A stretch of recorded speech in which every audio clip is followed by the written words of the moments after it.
Assalamualaikum warahmatullahi wabarakatuh. Kami dari kelompok 10 akan mempresentasikan makalah dari kelompok kami yang berjudul Pemikiran Ibnu Miskawayh tentang Pendidikan. Saya Galih Hardian Dwanika selaku pemakalah akan memaparkan materi yang pertama, yaitu biografi dari Ibnu Miskawayh. Nama lengkap Ibnu Miskawayh adalah Abu Ali Al-Ghazin Ahmad Ibnu Muhammad Ibnu Ya'qub Ibnu Miskawayh. Beliau dilahirkan pada tahun 320 Hijriah atau 932 Masehi dan wafat pada tahun 412 Hijriah atau 1030 Masehi. Ibnu Miskawayh adalah salah seorang filsuf muslim yang menitik beratkan perhatiannya pada etika Islam, meskipun sebenarnya ia pun seorang sejarawan, tabib, ilmuwan, dan sastrawan.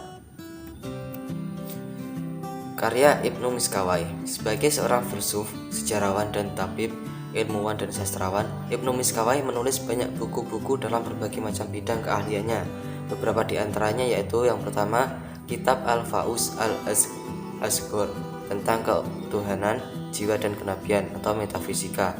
Yang kedua, Kitab Al-Faus Al-Akbar tentang etika. Ketiga, Kitab Taharat An-Nafs tentang etika. Keempat, Kitab Tahzib Al-Akhlaq buat Thohir Al-A'ra tentang etika. Kelima, Kitab Tartib As-Sa'adat tentang etika dan politik, terutama mengenai pemerintahan Bani Abbas dan Bani Buwai. Materi selanjutnya akan disampaikan oleh rekan saya. Saya Saidah Aminah Marfa, absen 26. Pemikiran filosofis Ibnu Miskawayh tentang pendidikan. Beliau membagi filsafat menjadi dua bagian, yakni bagian teori dan bagian praktik.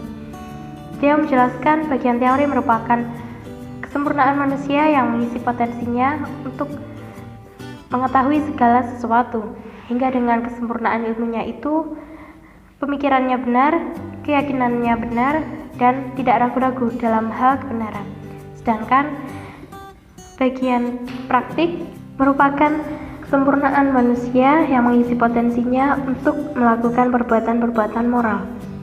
Jika manusia berhasil memiliki dua filsafat tersebut, baik teori dan praktik, maka ia telah mencapai kebahagiaan yang sempurna, karena titik sempurnaan moral adalah dapat mengatur hubungan antar sesama manusia. Di dalam agama Islam, moral disebut dengan akhlak, yang merupakan bentuk jamak dari kata al-khuluq atau al-khuluq, yang berartikan tabiat, budi pekerti, kebiasaan atau adat. Menurut Imam Al-Ghazali, akhlak yaitu sifat yang tertanam pada jiwa yang menimbulkan perbuatan dengan mudah tanpa memerlukan pemikiran dan pertimbangan. Simpelnya bisa dikatakan dengan spontanitas. Akhlak dapat dibentuk melalui beberapa metode, yakni pertama, metode ta'lim, yaitu melakukan transfer ilmu kepada seseorang. Kedua, metode pembiasaan. Terkadang metode ini sering dilakukan pada anak-anak karena metode ini mudah tertanam padanya kebiasaan baik dan akan menjauhi kebiasaan yang buruk. Yang ketiga, metode latihan. Metode ini hampir sama dengan metode pembiasaan, hanya saja sudah terdapat paksaan dari dalam diri sendiri untuk melakukan perbuatan yang baik. Dalam melakukan itu didorong oleh perjuangan batinnya. Sebagai seorang filsuf akhlak, pemikiran Ibnu Miskawayh dalam pendidikan tidak bisa lepas dari konsep tentang manusia dan akhlak. Maka perlu terlebih dahulu kita memahami tentang dasar pemikiran beliau yang terkait dengan tingkatan daya dan akhlak, baik dari segi potensi, pendidikan akhlak, metode yang digunakan, dan lingkungan. seperti yang berikut ini. Tingkatan potensi manusia. Menurut beliau, di dalam diri manusia terdapat 3 macam daya, yaitu potensi bernafsu yang disebut al-nafs al-bahiniyah yang menempati posisi yang terendah.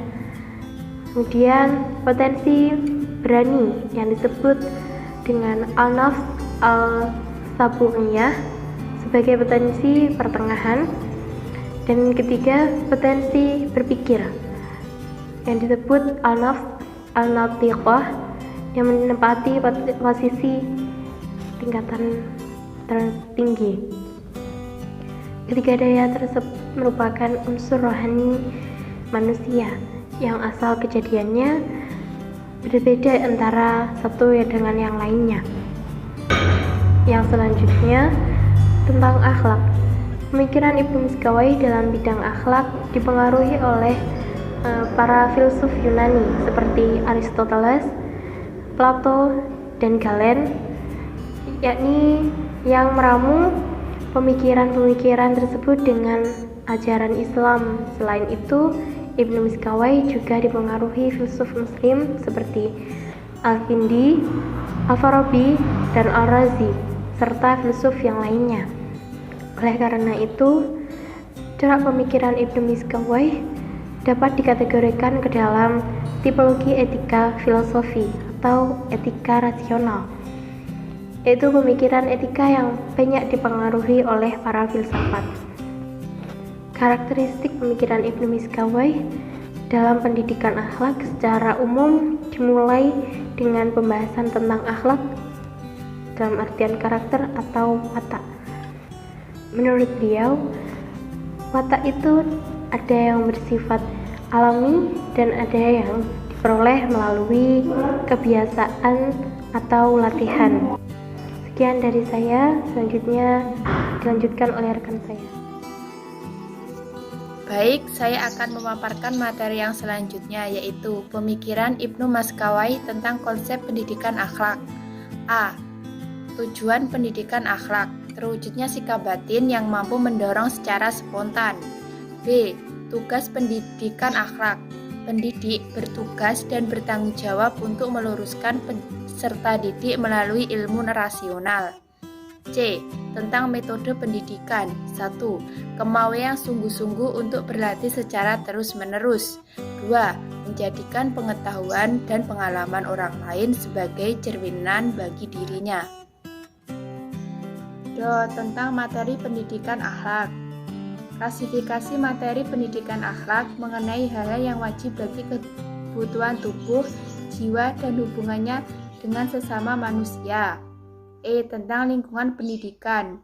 Beliau tidak berbicara secara eksplisit tentang lingkungan pendidikan, tetapi banyak membicarakan tentang lingkungan masyarakat secara umum. F. Tentang konsep pembelajaran. 1. Memperhatikan persiapan perbedaan individu yang berbeda. 2. Menjaga keseimbangan perilaku siswa dalam aturan yang bersifat khusus yang disesuaikan dengan perkembangan anak, baik dari segi psikis maupun fisiknya. Sekian, terima kasih. Wassalamualaikum warahmatullahi wabarakatuh.